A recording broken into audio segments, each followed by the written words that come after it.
Welcome to Tech Blueprint, a window that lets you know the latest technology news in the world. Do you know what technology in the world is so complex it's considered the Mount Everest of modern industry? It's chip manufacturing. From a grain of sand to a cutting-edge chip, hundreds of steps are required, much like sculpting a puddle of mud into an exquisite miniature work of art. Such a demanding technology isn't mastered by every country. Currently, only 4 companies worldwide can produce advanced chips at 7 nanometers or below, and 2 of them are from China. But what are the industry secrets hidden behind this impressive achievement, and what does it mean for China's future? The world of chip manufacturing is a race with no end in sight, with each giant competing for speed and strength. China's SMIC recently flexed its muscles with Huawei's Kirin chips, showcasing its technological expertise in 7-nanometer processors. Not to be outdone, its longtime rival, TSMC, maintains its leading position in the global foundry market, with 2-nanometer chips already in trial production and mass production imminent. Samsung is also catching up, reportedly entering the final stages of its 2-nanometer process development. While China, the US, and South Korea appear to be racing each other, there's a subtle shift under the surface. Intel, the chip industry's dominant player, has suddenly announced it will no longer outsource manufacturing, declaring it will only use cutting-edge technology for its own products. Why has it withdrawn from the competition? Has it truly been left behind? To understand the international landscape of chip manufacturing, we must first examine the underlying dynamics. The chip industry has always been home to a number of prominent players, such as Intel in the US, Samsung in South Korea, TSMC in Taiwan, and SMIC in China.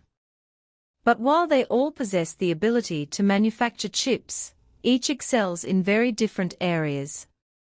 Intel, once the industry leader, has gradually focused on developing its own products, retreating from market competition. This retreat has significantly diminished its international standing. While Samsung is closely following TSMC in terms of technology, its 3 nanometers yield rate has been questioned, far from reaching the level of blindly buying that consumers will pay for.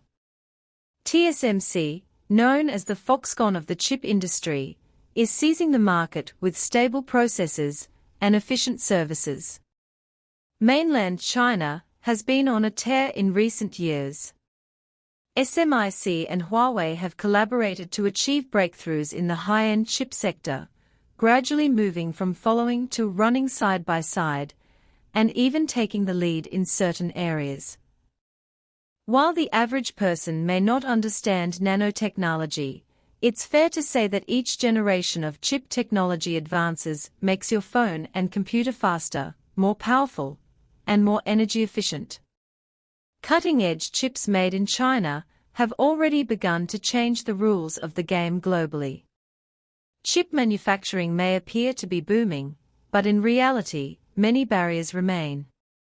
For example, high-end lithography machines, each costing hundreds of millions of yuan, are manufactured by only one company globally, ASML of the Netherlands. This is like an arsenal of chips, with China having to rely on others for key breakthroughs. Another example is specialized materials. Cutting-edge chips require purer silicon wafers and more heat-resistant materials, yet China faces technological bottlenecks in these areas. These issues are worrying, and the international situation has presented China with an additional test.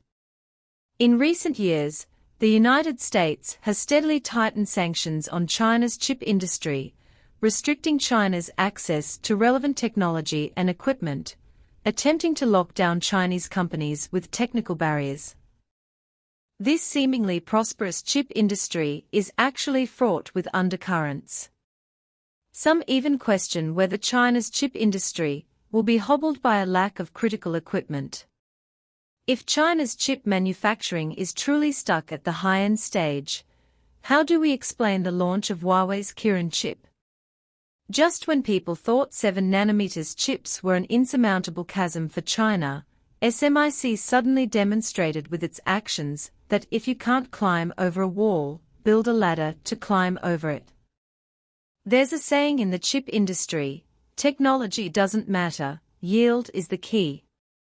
Huawei's new products not only offer stable performance, but even surpass international giants in some metrics, defying many doubts.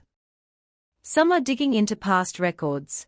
Chinese companies have long been deeply involved in chip research and development, with investment alone exceeding 1 trillion yuan.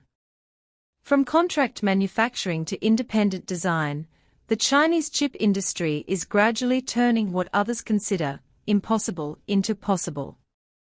TSMC maintains its leading position, but its extremely high costs pose a significant burden. Samsung possesses the technology, but its market orders lag far behind SMIC.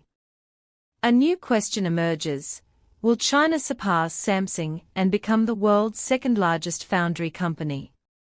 However, the Chinese chip industry faces even deeper challenges. Technological breakthroughs are a long process, and any rapid progress can lead to product stability issues. Furthermore, the United States is increasingly imposing sanctions, attempting to sever Chinese companies' ties with cutting-edge technology supply chains. This not only puts pressure on China's chip industry, but also exacerbates global supply chain tensions. A more thorny issue is intensified market competition, making the seemingly calm chip manufacturing industry fraught with tension. The United States has launched the CHIPS Act, investing heavily in supporting domestic companies. TSMC also plans to build a factory in the United States, and Samsung is also increasing its investment in Europe. Chinese companies are pressing ahead in technological research and development, but the healthy development of the entire industry chain depends on the coordination capabilities of all parties involved. Chip manufacturing is the infrastructure of modern society, but does its advancement require head-on confrontation between countries? The tide of globalization is shifting, and the chip industry has become a focal point in this game. Do you believe that free markets will foster technological prosperity, or will national technological walls accelerate technological advancement? Against this backdrop, what path forward can Chinese chip companies take? Feel free to share your thoughts in the comments section.